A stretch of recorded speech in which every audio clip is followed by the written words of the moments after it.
Rookie of the year predictions. This draft, we know that there's 3 players that stand out the most: Anthony Edwards, James Wiseman, LaMelo.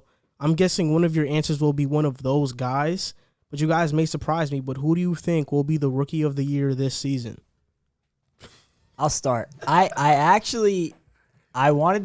still want to give an honorable mention shout out to Obi Toppin. I considered him because he's in a similar situation to the guy I'm going to say, but on a much lesser extent.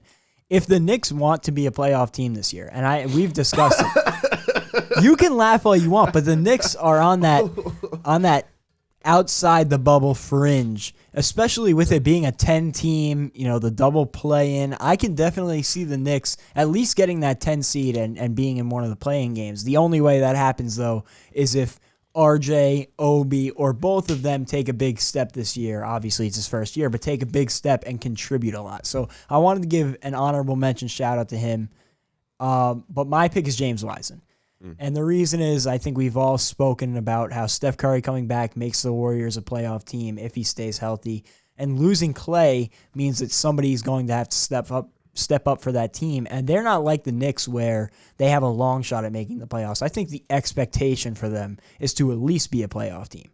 So I think he's going to have to come in and play a big role for this team. And I think he fits the system well. We talked about it when he was drafted. Him and Steph Curry in that pick and pop is going to be deadly. We know he can shoot the ball, and he's going to be that presence down low that the Warriors have been looking for since Andrew Bogut, really. And even Andrew Bogut didn't fit their gameplay. And I think James Wiseman is a perfect fit for what Steve Kerr and the Warriors want to do. So I think he's just the perfect puzzle piece to slot in there. And the circumstances make it so that he's going to have to contribute a lot if they want to reach their goals. So I'm going to say James Wiseman. Quick question. Can I ask, who would you pick outside of the top 3 guys? Outside of the top 3, I would say Obi Toppin. Obi Toppin, okay. Yeah, I think I'd go Obi too. You should go next. I mean, I think it's James Wiseman. A little bit of a different reason than you. I don't think he's going to be asked to step up and take that role. But I think that when you play with Curry and the amount of gravity that he's going to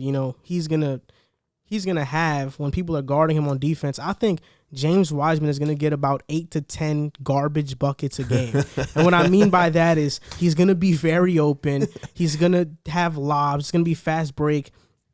I mean, when you have playmakers like Draymond and Curry on the team, it makes it so much easier for you as a player. When I look at a guy like Anthony Edwards, you got to share the scoring load with D'Angelo Russell. You got to share the scoring load with Karl Anthony Towns. Rubio's capable of giving everybody the ball, but of course D'Lo and Karl Towns are going to demand most of the touches.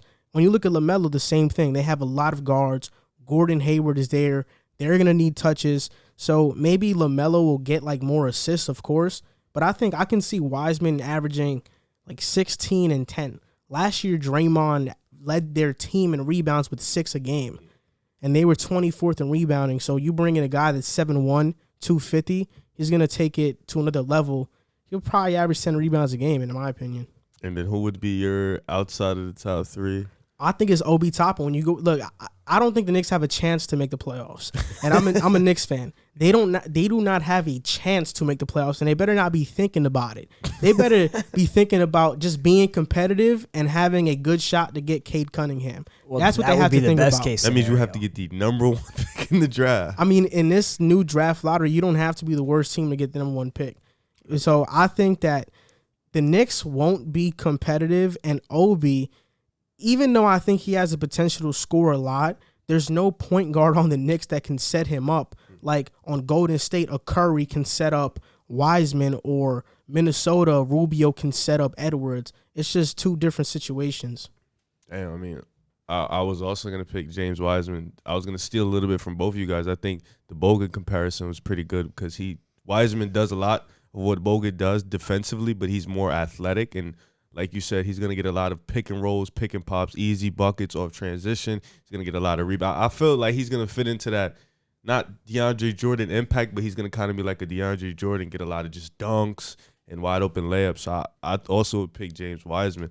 But I think my second guy, if he starts, I think Isaac Okoro will probably win Rookie of the Year too. What? Yeah, I think that would be the guy I would pick, just because of the simple fact that the Cavs have no wing, so I think he's going to start from day one. I think he's going to get a lot of touches day one, and I feel like in that system, he's going to be able to show his athleticism. He's a defensive presence. Day one coming in. He'll be their best defender coming in. Early. He's already the best defender now. Maybe impact rookie, maybe. But rookie of the year, you have to average more than 10 points. I think he'll put up about a smooth 13. I mean, I'm not surprised you picked Isaac Okoro. You picked Cam Reddish last year. So you aren't very close when it comes to these rookie of the year picks. Hey, he finished like 7, though, so don't do that to me. The only problem with him scoring is that backcourt is ridiculous scoring the ball. I mean, all they do is score the ball. They don't do anything else. They don't play make. They don't play defense. They don't rebound. So the only reason they stay on the court is because they score the ball. If it outside of Obi, Wiseman, LaMelo, and Edwards, I think I wouldn't go Isaac Okoro. I wouldn't have picked Obi Toppin. I'm definitely not going Patrick Williams. Maybe Killian Hayes can be a sleeper. People are sleeping on Killian Hayes. I would have never picked Patrick Williams, and I'm a Bulls fan. He's not getting picked. Killian Hayes, I would pick. I don't know if they're going to start D Rose or not, or if he's still going to be on the roster. So I don't know how that's going to work, but that would have been a good pick. Killian Hayes, that would have been a. I feel like Tyrese Halliburton, if he starts too, because I know they're putting Buddy Hield on the bench again. So if he starts too, that could be another guy. I feel like this rookie class is kind of wide in terms of rookie of the year. Like anybody can win it. Yeah, and who knows what ends up happening with Buddy Hield, because the rumors have been floating since midseason last year about him staying with the Kings or not, and all signs this offseason has pointed towards no, but now he's still on the roster, and we're about a week away from camps opening up. So, but like Riff said, I think that this is a wide open rookie class, and I think that you can see guys that got picked really late becoming the best players in this class. I just think that it was a solid draft class, and I think top to bottom there's a lot of talent. So I think there's a good possibility we could be surprised this year. European guy in Washington could win it too. Denny Avdija. If he starts day one, he can win it too. I mean, they're going to score a lot. We're going to get into Washington and, what they did later on in the episode.